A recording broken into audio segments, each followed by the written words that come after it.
Welcome to Alaskan Freedom. Welcome. It is Early March. It's early March. And last year, early March last year is when we first got onto our property. We bought the property in November, but we didn't get on the property until March. Yeah. And we'll show you some footage of what that looked like March last year compared to right now. Yeah, right now. We didn't have much of a winter. In 2023, we moved to Alaska to fulfill our dream of a better quality of life. Follow along as we transform our few acres of Alaskan off-grid virgin land into our dream homestead. We are Jay and Elaine, and this is Alaskan Freedom.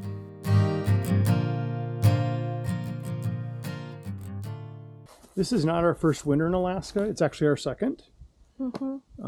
But this is our first winter at our property. Yeah, and last winter, being our first winter in Alaska, was very snowy and a lot of cold. I don't mind the cold. Elaine's getting used to it, so it wasn't a big deal. And we ended up finding out that not specifically right where we live, but for the area, it was considered the second snowiest winter on record last year. And but to us, it was our first winter, so it just was normal. Now, this year is the least snowiest winter on record. So it's on record based on... But since they've been keeping records, I think since the 50s or something like that. So they haven't kept records here a long time, but still, it just was nothing compared to like what we were ready for or expecting. Or October from last year, we almost got 3 feet of snow in just one day.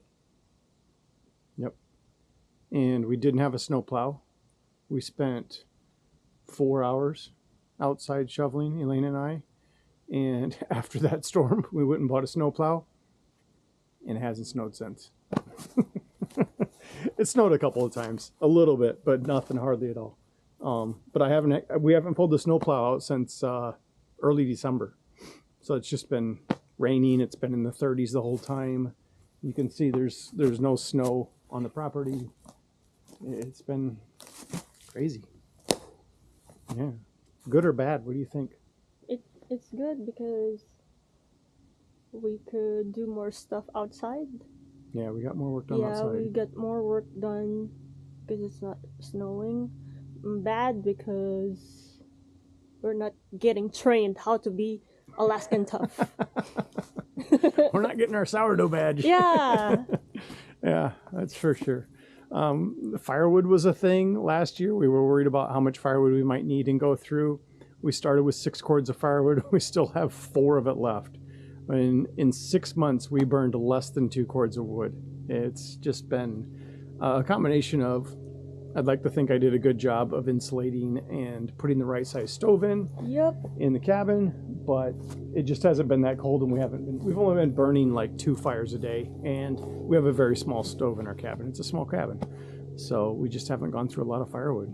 As a matter of fact, Elaine this morning actually just split about another third of a cord. We just do a little bit at a time. It lasts us a few weeks. It was our tent platform from last year while we were building our cabin. Yep. First thing we built.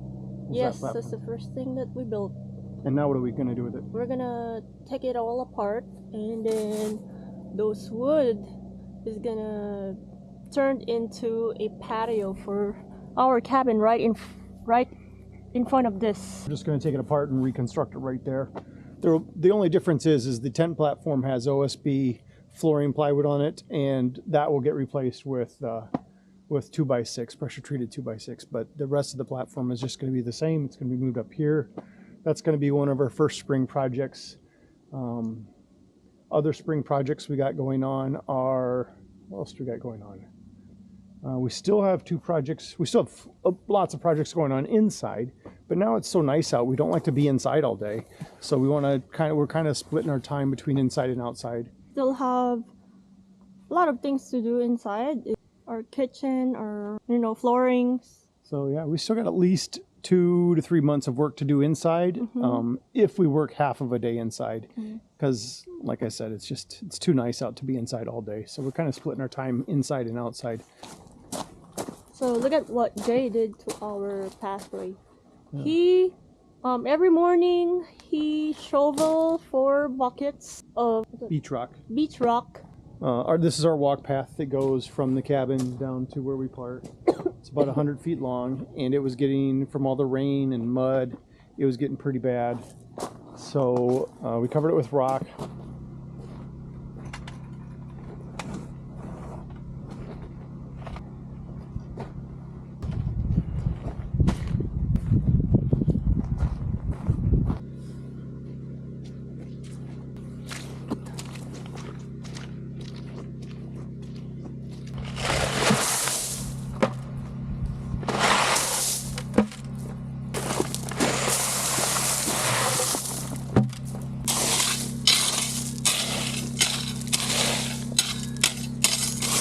We are right outside the cabin here. Here's all of the wood we got left. There's 3.5 cords of our 4 cords are left. But right out here is going to be our firewood storage. So when we put that in, the first thing we're going to do is we are going to bring in a mini excavator for one day, and we are going to remove all these stumps right here, and then we're going to get this area leveled out and build an area here big enough to put in probably about between 6 and 12 cords. We haven't determined exactly how big of an area we're going to clear out and cover yet, but we'll have that done. That's going to be one of our biggest projects we're actually taking on this spring, because we're going to do that, and then we're going to side the shed here. We're going to do a siding with... So we're going to use sawmill cut-offs. Here, hold the camera. I'm going to go get one so they can see it. That's what we're going to use to put siding on this shelter. And Jay is grabbing the sawmill cut-off. If you guys remember, we made that coat hanger, yeah, and so it's the same as that. Basically this, it's going to be the mill we're getting them from. They're very long pieces. They are all 8 to 12 foot long pieces, and they're slightly wider than this. So we're going to take these, we're going to peel them, and kind of to get a finish on them. I don't know exactly how we're going to finish them yet, but we are going to peel them, and then we're going to nail a CDX, which is a type of plywood, first to the shed, and then we're going to paint that, and then these will be put on here like this, and we'll actually take, before we put these up, and kind of cut them so they all have a straight line, and then put these up here, and we'll put them fairly close to each other, but the ones we're putting them up are new. They're green wood, so they'll shrink a little bit, and when they get the small gaps in them, then the paint from behind the CDX will show through. So you'll have the logs up there with like a dark brown kind of in between. It'll be the same color, the dark brown that we paint the eaves. And so that'll be one project. We're going to get the... now, these are, of course, projects we want to do. And we have the mini excavator. We're going to pull out a lot of tree stumps. We have a lot of tree stumps around our property, right over here, and it just surrounds our cabin. This is from all the trees that we cut before we build our cabin. And then we're gonna flatten out a lot of areas here. Yeah, this area here will kind of be our outdoor, where we'll have the grill and the fire pit and stuff, and keep our outdoor chairs. This will be our little lounging area so we can look out over the lake.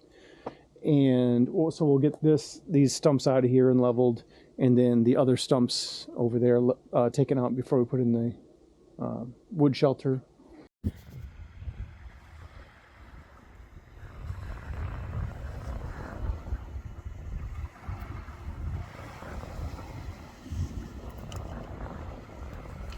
It's a clear day down here at the beach today. It's actually cold. I've been coming down here and grabbing buckets full of rocks to do our path, but today when I came down here, it rained last night and most of yesterday, and then it dropped below freezing, so now this rock is so hard I can't even get a shovel in it. It's just frozen. So I won't be doing that, but it's clear enough that we can see Mt Spurr today, right there. I don't know how much this is making the news nationally or worldwide, but locally, Mt Spurr has been in the news quite a bit lately because Mt Spurr is a volcano that they're now saying is very likely to erupt. But anyways, if it does erupt, that is 50 nautical miles away from us. There is no roads, bridges, or anything to get over there. It's all boat or plane. So there's really not much over there. It's just beautiful wilderness and mountains and volcanoes. But if that does erupt, I mean, it's not going to be like a Pompeii thing where we're going to be in any real danger. I think the last time that erupted, the only thing it really did was cover this area with a little bit of ash. So, you know, we do have, just to be on the safe side, Elaine and I have some masks, some extra water and food and stuff always on hand because, you know, we live in Alaska, so that's just normal. So there's no real danger, even if that thing did go off, but it is a possibility. And I think that the biggest problem it would cause is actually for flights, because that is right in the line of a lot of flights that come in and out of Anchorage, which Anchorage is a many-hour drive for us. It's about 3.5-hour drive, but it's actually, you're looking west right now.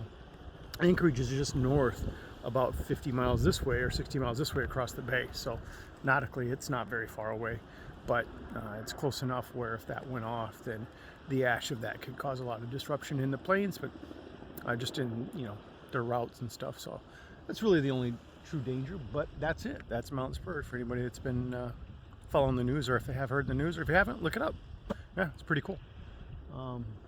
Doesn't show very well. This is my cell phone camera. It doesn't show very well, but it's the mountains over here are just gorgeous on clear days like today when you can see them. It's just beautiful.